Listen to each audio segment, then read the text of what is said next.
As the article McGuinness Raids in Vain makes clear, anti-Chinese xenophobia was rampant in the 1920s, with illegal Chinese immigrants being blamed for the poor economic conditions of working people, while explosions and fires fueling capitalist enrichment are ignored. Of course, we can see this in today's demonizing of people from Central and South America and Mexico, the people on the bottom being blamed by the people on the top to justify having their foot on everyone's neck. This anti-Chinese xenophobia in the U.S. was known as the Yellow Peril, the fear that Chinese immigrants would take over the U.S. jobs that were barely keeping working people in the U.S. alive. Rather than league with their Chinese colleagues, white workers in the U.S. bought into the xenophobia meant to divide working people from each other and keep wages down.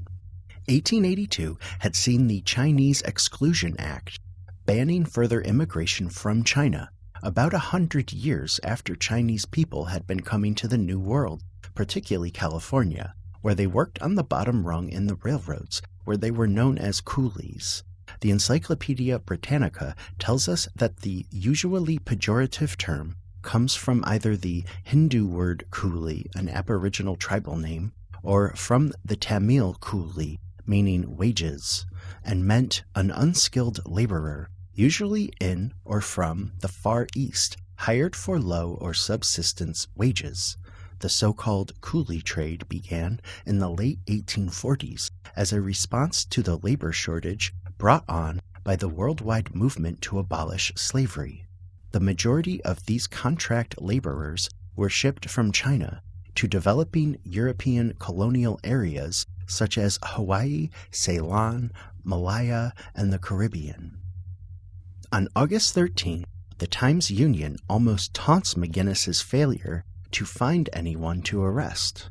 Sunday, August 13, 1922, the Times-Union. Raiders find coolies gone. 5 houses in Greenpoint visited, and not a Chinaman seen. The 300 or more coolies who have been living in the Greenpoint section, working in that locality and in Long Island City, have decamped. This was definitely established last night when Alderman Peter J. McGuinness and several detectives and policemen from the Herbert Street station continued the raiding they started on Friday night, when 7 or 8 of the Chinese were taken into custody. The raiders visited 5 houses last night, where, according to the information they had received, Chinese were living. However, the report of the raid of the night before had spread rapidly in the district, and when the raiders reached these houses, the Chinese had fled. Our crusade seems to have driven all the Chinese from this vicinity, declared the alderman when he and the police returned to the station house empty-handed.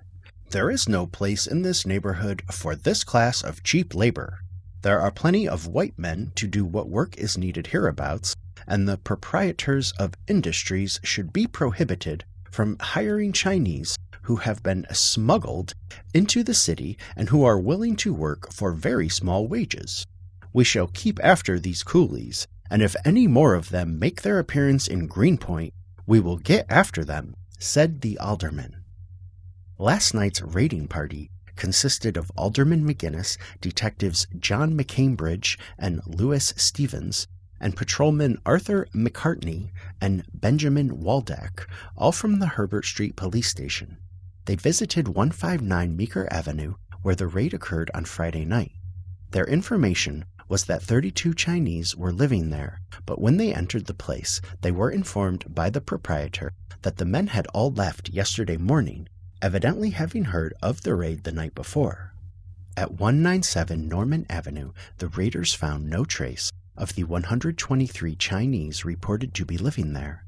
At 229 DuPont Street, the proprietor said there were no Chinese, despite the report that 16 were supposed to be living there. The raiders also visited a shack at Meeker Avenue and Newtown Creek, but the 105 Chinese said to have been living there were not to be seen.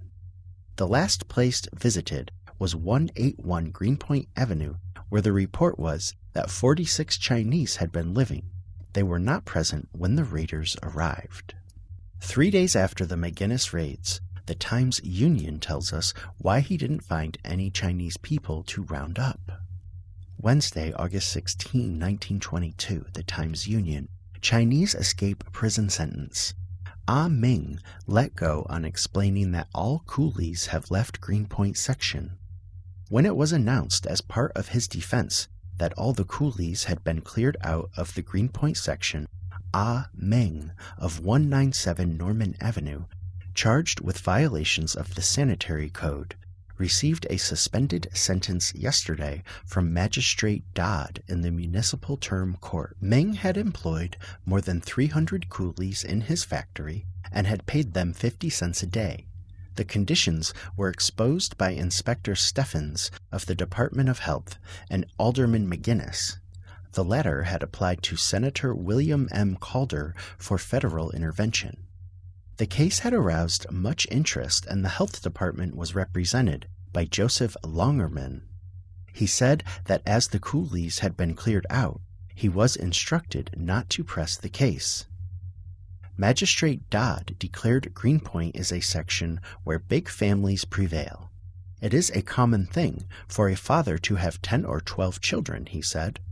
America has set a standard of living that must not be lowered. Anyone who attempts to do so is guilty of fostering anarchy. Employment of persons and keeping them in unsanitary conditions is attempting to reduce it. The overcrowding of persons in a room leads to disease and its passage to others. Ah Ming was warned that a jail sentence would result if he should repeat the offense.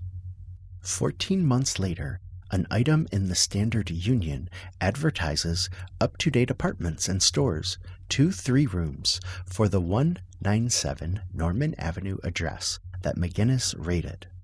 $12 to $20, not too bad. Me and 2 roommates paid $1,600 to live in the same area in 2004.